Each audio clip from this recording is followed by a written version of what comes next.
We've got T-Mobile news for you. We have AT&T news. We also have Apple and 5G modem news. All right, let's go ahead and first start with the AT&T news. All right, there is a tentative agreement that has been reached between the Communication Workers of America and AT&T. More specifically, this has to do with AT&T Mobility, which means their wireless side of their business. The agreement is going to improve the wages and working conditions for employees at AT&T and the wireless team. What is going to be happening in this case?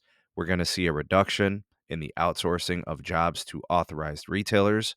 We're going to see limitations on overtime restrictions or overtime mandates. We're going to see adjustments for inflation, so wages should continue to improve as per what goes on with the economy. And there are going to be privacy protections for call center reps who are working from home. They are increasing parental leave, extending job security protections, and more. Gotta love unions. They really do help support people and protect them from being dragged through the mud by very difficult employers. Some employers are very good. Some employers are big, bad, and just downright disrespectful. I would probably place AT&T in that level. If you don't have a union to protect you from a company like AT&T, you're in trouble. Like I said, some businesses voluntarily do the right thing. Most of them do not, however, and that's why unions are important. So CWA members are going to be voting on this, and this will happen. Good for them. Glad to see they're getting protected from those harmful business practices. Next piece of news. Min-Chi Kuo, the famous leaker analyst of Apple, early leaks and all that other stuff that he does, a very good track record, relatively speaking. He says that Apple's in-house 5G modem is having developmental issues. So the research, the development side of maybe someday replacing Qualcomm, Apple going in-house, making and producing their own, manufacturing their own, developing their own, that's probably not going to be happening anytime soon. So let's put a kind of a timeline to this. So Apple has a really good relationship contract with Qualcomm that's dated back several years when it comes to purchasing modems for their phones. There were some things in the past that were troublesome. I don't know if you guys are able to remember some of the issues like with the iPhone 10 and then dating back even to previous generations. But what Apple ended up doing was they bought the 5G side of the Intel business and they decided they want to do things on their own. And I really support this because Qualcomm, Intel, like these companies have had pretty much a monopoly, right? When it comes to like mobility chipsets, we're rooting for MediaTek. We're hoping they improve and continue to get better. Huawei has been essentially booted out of the Western world and much of Europe, right? And so we can't use them in our North American devices. But the rumor had it that potentially with the development of the Intel business assets and the intelligence and the research and development for, Apple, that they were going to essentially possibly have the Apple made 5G modems by the iPhone 15 generation, which would have been next year, so 2023. That's probably not going to happen if you are to believe Min-Chi Kuo. Completely speculative, right? Nothing's proven until it happens or doesn't happen. But he's got a pretty good track record. Situations like this, he's been pretty spot on. And it makes sense, right? They just made the acquisition of that Intel 5G modem business. I think it was last year. It might predate it, possibly 2020. It might, maybe.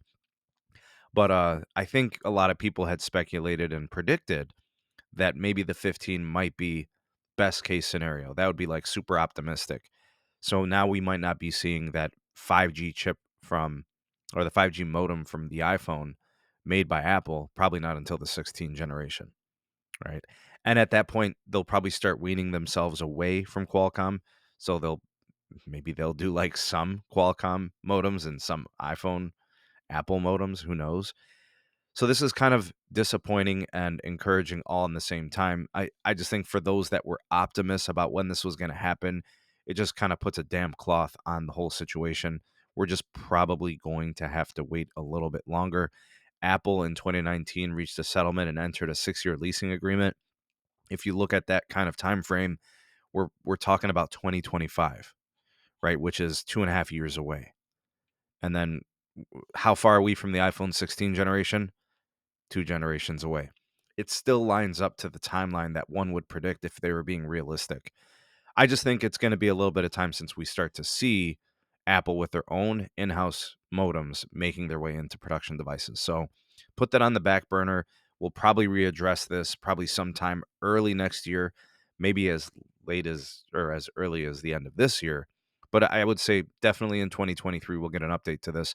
But I think the discussions are going to be about the iPhone 16, but then maybe Apple really pushing the issue and using their modem predominantly for their phones moving forward. All right, next we have from Principal of Wave 7 Research, Jeff Moore, on his Twitter account here. T-Mobile store signage in June is looking a lot like this. No price hikes, family savings up to $900 per year versus Verizon and AT&T. All right, so here is the picture. This is what they're advertising. You've got an iPhone 13 on us promotion, right? Something tells me in order to get these optimized deals, you got to go up to Magenta MAX. That might be in that fine print there. Who knows? Families saving up to $900 per year on 4 lines versus Verizon. Notice they're staying away from AT&T here. They probably believe that they have passed them, right? So they're going to be focusing on attacking the next carrier, the bigger carrier, which is Verizon when it comes to wireless.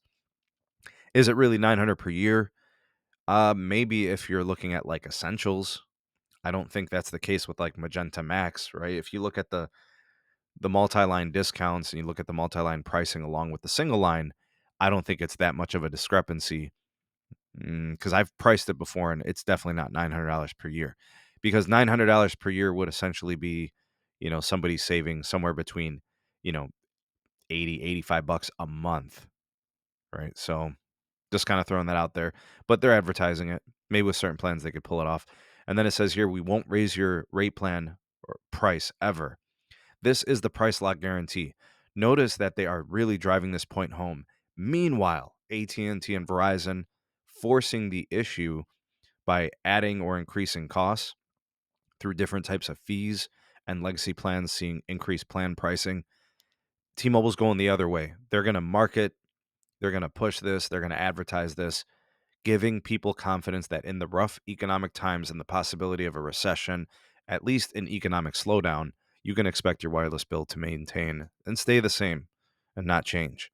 And then here is $1,000 back, poured in up to 5 lines, get 200 lines back per line on Magenta MAX. So these deals, the best deals on T-Mobile are going to be through Magenta MAX. That's their upsell. Here's the price lock advertisement. Here's the savings. T-Mobile marketing is in full force, and they are very much in tune with the consumer. Meanwhile, AT&T, Verizon, completely detached from the realities of the economic times, simply indicating that they do not care. Their number one tool in dealing with tough economic times, raise prices. What does T-Mobile do? Increase growth. Totally different business models. That's just how they roll. What do you guys have to say on this? The T-Mobile branding, advertising, the approach, the marketing. How do you think they're doing? How effective do you think this is? How do you think this bodes well for their Q2 and rest of the year outlook? I think things are going to be pretty bright. I think this is going to be one of the biggest years T-Mobile has ever had due to all of these types of situations. Tell me about the 5G modem development with Apple and Qualcomm. And then lastly, AT&T. They're going to have to curb the scumbaggery on their side of things. Let's go ahead and hashtag scumbaggery. Like, share, subscribe for more, and turn on the bell notifications icon so you never miss an upload. Links for my Patreon page. If you want to support us, get early access to content and exclusive videos not found anywhere else. And also my Twitter handle is linked, and business inquiries can go to the Gmail address in the description below. Thanks for watching. See you all in the next video. Peace.